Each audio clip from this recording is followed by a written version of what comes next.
Let me introduce myself. My name is Natalia Pandiana. I'm from International Accounting class. At this meeting, I will explain to you about public sector budgeting. Mengenai public sector budgeting. Di next page, kita dapat melihat perbedaan anggaran dan penganggaran.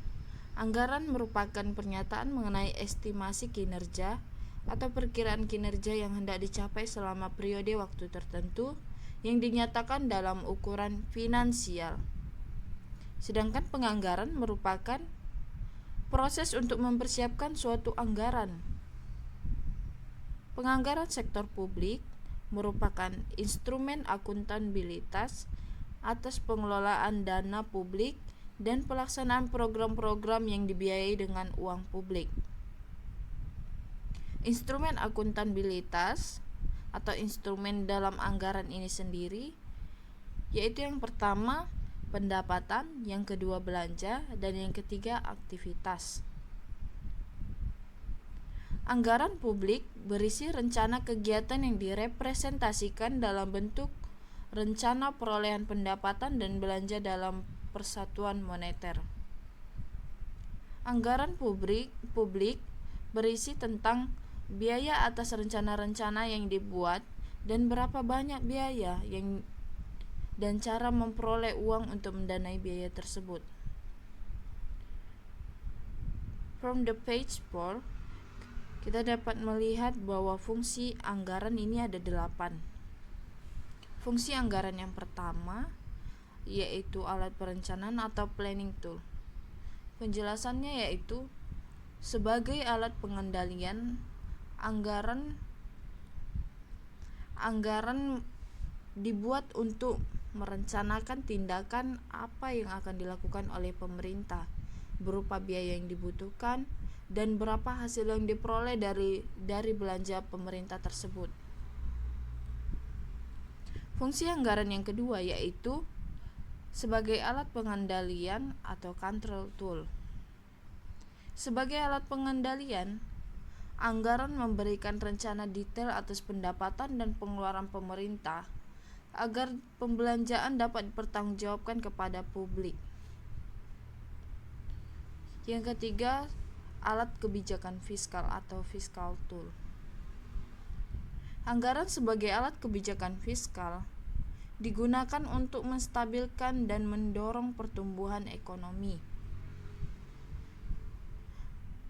Yang keempat yaitu anggaran sebagai alat politik atau political tool.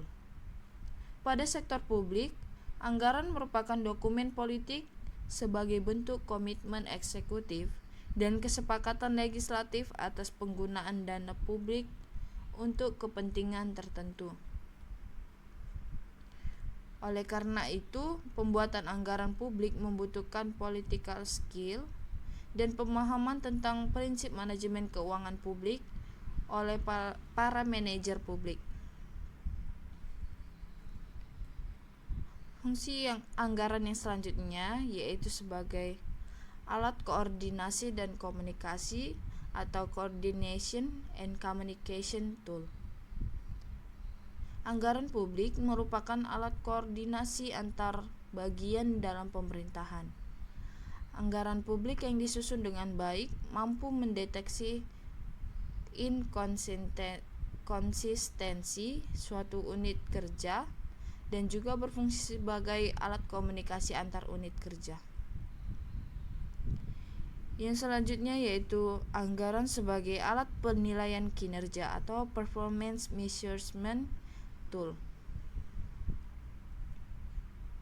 Anggaran merupakan wujud komitmen dari budget holder eksekutif kepada pemberi wewenang atau legislatif. Fungsi anggaran selanjutnya yaitu sebagai alat motivasi atau motivation tool. Dalam anggaran, hendaknya target anggaran jangan terlalu tinggi sehingga tidak dapat dipenuhi, namun juga jangan terlalu rendah hingga terlalu mudah untuk dicapai. Fungsi anggaran yang terakhir yaitu sebagai Alat untuk menciptakan ruang publik atau public share. Masyarakat, perguruan tinggi, dan berbagai organisasi kemasyarakatan harus terlibat dalam proses penganggaran publik. Ini tadi fungsi anggaran dalam sektor publik. The next page 5, kita mempelajari mengenai jenis anggaran sektor publik. Yang pertama ada anggaran operasional atau recurrent budget, yaitu untuk merencanakan kebutuhan sehari-hari pemerintah, yang termasuk di dalamnya adalah belanja rutin atau recurrent expenditure.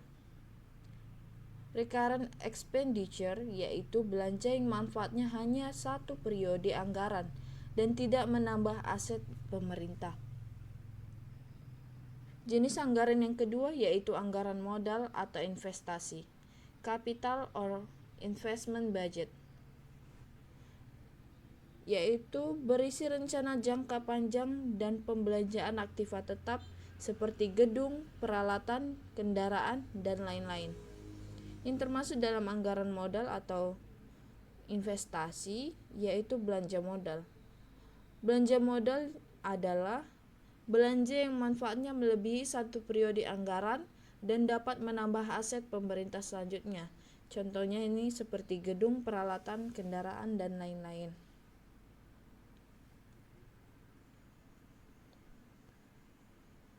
Page 6, kita mempelajari mengenai prinsip anggaran dalam sektor publik. Prinsip-prinsip anggaran dalam sektor publik meliputi yang pertama, otorisasi oleh legislatif. Maksudnya adalah anggaran publik harus mendapat otorisasi dari legislatif terlebih dahulu sebelum dapat membelanjakan anggaran tersebut. Jadi harus punya persetujuan dari lembaga legislatif. Prinsip anggaran yang kedua yaitu komprehensif. Anggaran harus menunjukkan semua penerimaan dan pengeluaran pemerintah.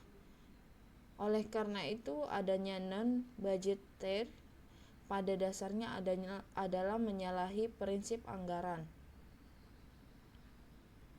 Prinsip yang ketiga yaitu prinsip keutuhan, yaitu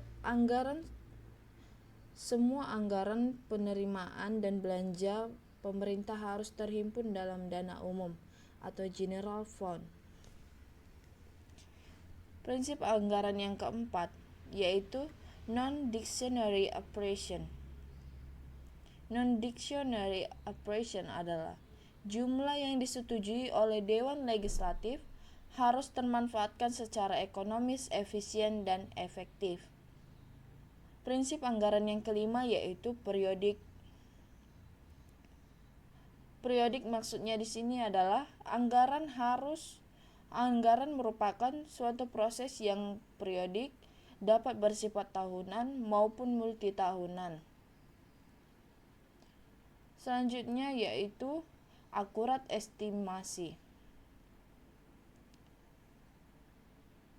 Akurat estimasi anggaran hendaknya tidak memasukkan cadangan yang tersembunyi atau hidden reserve yang dapat dijadikan sebagai pemborosan dan inefisiensi anggaran.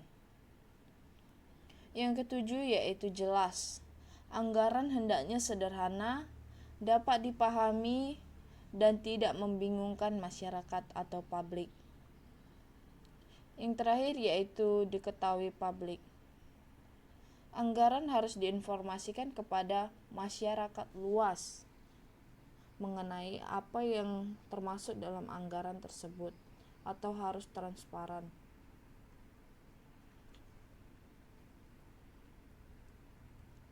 Next page, kita akan membahas mengenai siklus dalam anggaran sektor publik. Siklus dalam anggaran sektor publik terbagi menjadi 5. Yang pertama, tahap preparation, yang kedua ratification, yang ketiga implementation, yang keempat reporting, Yang kelima, evaluation.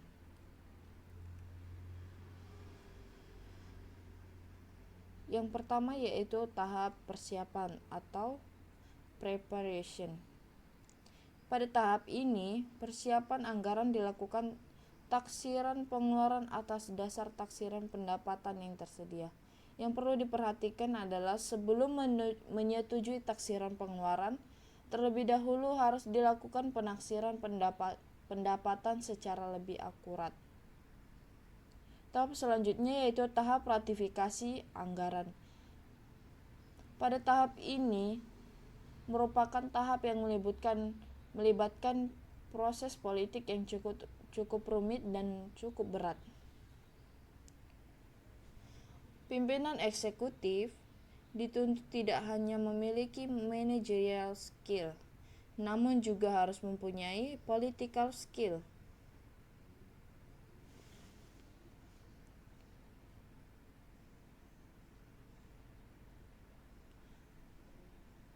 Yang selanjutnya adalah tahap pelaksanaan anggaran atau implementation. Budget implementation atau tahap pelaksanaan ini sendiri, sistem informasi akuntansi dan sistem pengendalian manajemen sangat diperlukan untuk mendukung pelaksanaan anggaran. Manajer keuangan publik dalam hal ini bertanggung jawab untuk menciptakan sistem akuntansi yang memadai dan handal. Yang terakhir yaitu tahap pelaporan dan evaluasi anggaran.